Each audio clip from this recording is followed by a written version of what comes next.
Vote मिलते थे, अब नहीं मिलेगा, क्योंकि पूरा इन्होंने जो मुसलमानों ने आयोजित किया था, मुसलमानों ने बहिष्कार कर दिया और इनको शामिल कर दिया। बिहार में नीतीश की लोटियां डूबेगी, पूरी बीजेपी वहां हारेगी, अल्पसंख्यक, ब्राह्मण, अन्य जातियां मिल करके इन लोगों को बुरी तरह से हराएगी। सबसे पहले तो आप लोगों के माध्यम से इस देश की जनता को नवरात्र की बहुत बहुत बधाई देता हूं।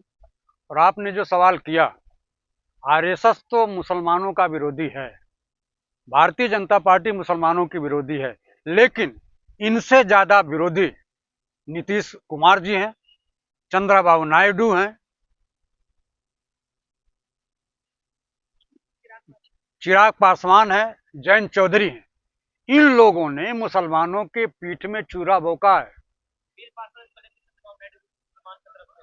मुसलमानों ने इनको पूरी की पूरी सहायता की और वोट भी दिया, लेकिन इन्होंने अल्पसंख्यकों के पीठ में जो छुरा भोंका है, हिंदुस्तान माफ नहीं करेगा, अल्पसंख्यक नहीं माफ करेगा, और हिंदुस्तान में इन लोगों की बुरी तरह से हार होगी। निश्चित रूप से मुसलमानों के साथ इन्होंने एकदम धोखा दिया है और उनके मतों का के साथ सौदा किया है भारतीय जनता पार्टी की सरकार का समर्थन करने के बाद। क्या दिक्कत है वक्फ बिल से? ये है कि केवल मुसलमान ही अल्पसंख्यक नहीं है, सिख हैं, जैन हैं, ये सारे लोग जब अल्पसंख्यक हैं, मुसलमानों से ज्यादा, वक्फ से ज्यादा क्रिश्चियनों के बाद है जमीन है, उनका भी तो ये लोग जांच कराएं, उनको भी तो हटाने का प्रयास करें, लेकिन ऐसा नहीं। इंग्लैंड, अमेरिका इन लोगों को रहने नहीं देगा। नरेंद्र मोदी और भारतीय जनता पार्टी और आरएसएस के लोगों की नींद हराम कर देगा। इसलिए केवल अल्पसंख्यकों के पीछे ये लोग पड़े हैं, जबकि देश की आजादी में जितना हिंदुओं ने काम किया, उतना मुसलमानों ने कंधे से कंधा मिला करके इस देश की आजादी को हासिल किया। लेकिन चाचा क्यों विरोध करते रहते हैं आप लोग? जब भी कुछ ये लोग अच्छा करना चाहते हैं, आप लोग विरोध में आ जाते हैं। विरोध नहीं, जो सरकार की गलत नीतियां हैं, केवल अल्पसंख्यकों में मुसलमानों को लक्ष्य करना निश्चित रूप से ये गलत है। एक धर्म के ऊपर इस देश की सियासत नहीं की जा सकती है। जहां विभिन्न जातियां, विभिन्न संप्रदाय, विभिन्न धर्म के लोग हैं, यहाँ सबको मिला करके, जैसे गेंदे का फूल होता है, अकेले गेंदा का फूल खूबसूरत नहीं हो सकता, उसमें कहीं चमेली का फूल हो, कमल का फूल हो, विभिन्न फूलों को सजा करके जो गुच्छा बनाया जाता है वो खूबसूरत होता है। इसीलिए पूरा हिंदुस्तान, हिंदू, मुस्लिम, सिख, ईसाई आपस में है भाई भाई के नारे पर हिंदुस्तान जिंदा। देश में तो हिंदू राष्ट्र का नारा दिया जाता है, सवाल ही नहीं उठता है। आपको बताऊं, यही हमारे बगल में नेपाल भी हिंदू राष्ट्र था। नेपाल की क्या दशा हुई, क्या दुर्दशा हुई, आप सारे लोग उससे परिचित हैं। आप गोरखपुर से आते हैं, खुद हिंदू है, खुद ब्राह्मण है, तो ये विरोध करते रहते हैं। मैं ब्राह्मण हूं, लेकिन मैं कट्टर नहीं हूं। कट्टरता चाहे मुसलमान का हो, अल्पसंख्यक का हो, चाहे हिंदू का हो, किसी भी देश में कट्टरता निश्चित रूप से अच्छी बात नहीं है। मैं सेकुलर हूं, लिबरल हूं, मैं पूरे धर्म, चाहे हिंदू हो, मुसलमान हो, सिख हो, ईसाई, सभी धर्मों के मैं हिंदू देवी देवताओं का पूजा करता हूं, हिंदुत्व को मानता हूं, लेकिन हिंदू होने के बावजूद भी, ब्राह्मण होने के बावजूद भी मैं सभी धर्मों का आदर करता हूं, और इसी में देश की भलाई भी है। वक्त के समर्थन में मुसलमान जो है मिठाइयां बांट रहे हैं, खा रहे हैं। आप बताओ, राजस्थान में जो घटना घटी, महाराष्ट्र में जो घटना घटी, कौन लोग पकड़े गए? हिंदू पकड़े गए। तो हिंदू मुसलमानों के बेस में दाढ़ी बढ़ा करके, टोपी लगा करके इस बिल का समर्थन कर रहे हैं, वो हास्यास्पद है। मुसलमान नहीं कर रहे हैं, सवाल ही नहीं उठता। आप बताओ, अभी जिस दिन ईद की नमाज पढ़ी जा रही थी, राजस्थान में उन नमाजियों पर फूल की वर्षा की गई। बनारस में नमाजियों पर फूल की वर्षा की गई। किसने किया? हिंदुओं ने किया। हिंदू नफरत के माहौल में जीना नहीं चाहता है, मुसलमान नफरत के माहौल में नहीं जीना चाहता है। पूरा देश एक सूत्र में बंध करके, एक सूत्र में पिरो करके रहना चाहता है। भारतीय जनता पार्टी बना रही है, आरएसएस बना रहा है। तो बिहार में क्या होगा चाचा इस बार? बिहार में नीतीश की लोटियां डूबेगी, पूरी बीजेपी वहां हारेगी।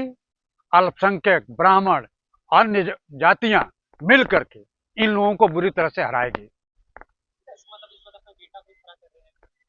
अब उन्होंने अपने बेटे की किस्मत को भी फोड़ दिया।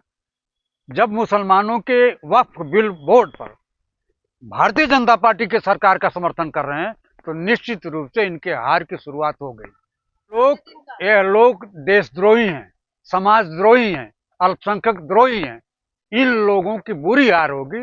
अल्पसंख्यक कभी माफ नहीं करेगा और हिंदू भी चूंकि नफरत की दीवार खड़ा करने वालों के साथ खड़े हैं, इसलिए पूरा देश इनकी गद्दारी को माफ नहीं करेगा। वोट मिलते थे, अब नहीं मिलेगा, क्योंकि पूरा इन्होंने जो मुसलमानों ने आयोजित किया था, मुसलमानों ने बहिष्कार कर दिया और इनको शामिल तक नहीं किया है। कौन लोग हैं वो?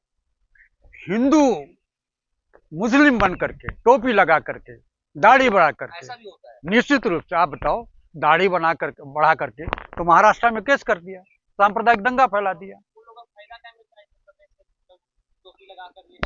अब आपको बताऊं, वो बताना चाहते हैं कि हम मुसलमान लोग इस आंदोलन का विरोध कर रहे हैं, सहयोग कर रहे हैं, बिल का सपोर्ट कर रहे हैं, इसलिए कर रहे हैं। लेकिन आपको बताऊं, सामाजिक समरसता फैलाने वाले लोग किसी भी जाति और धर्म के समर्थक नहीं हो सकते। निश्चित रूप से करेगा, 100% करेगा। और भारतीय जनता पार्टी और नीतीश कुमार की बुरी तरह से हार होने जा रही है। लेकिन नीतीश कुमार हो या चंद्रबाबू नायडू ने मुसलमानों की एकता की यातना आज तक किसी नेता ने नहीं किया। आज तक जो किया सब पर पानी फेर दिया बिल का समर्थन करने के बाद।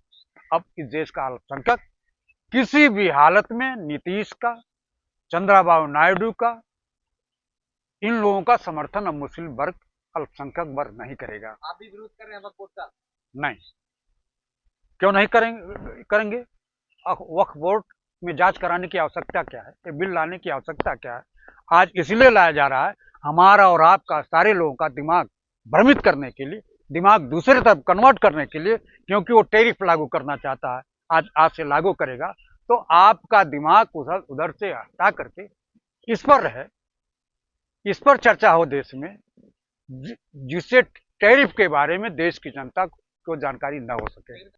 आप बताओ, क्या जयचंद और मान सिंह ने हिंदुओं का विरोध नहीं किया था क्या? जयचंद और मान सिंह कौन है? ये लोग तो राजपूतों के नात बात हैं, रिश्तेदार हैं। उसी तरह से हमारे यहाँ भी मुसलमानों भी कोई जयचंद हो सकते हैं जो इनके साथ हो, लेकिन 99% मुसलमान अल्पसंख्यक इनके इस बिल नाराज हैं और इस चुनाव में उनको इसका खामियाजा भुगतना पड़ेगा, नीतीश कुमार को। क्या उनके ऊपर दबाव है चाचा?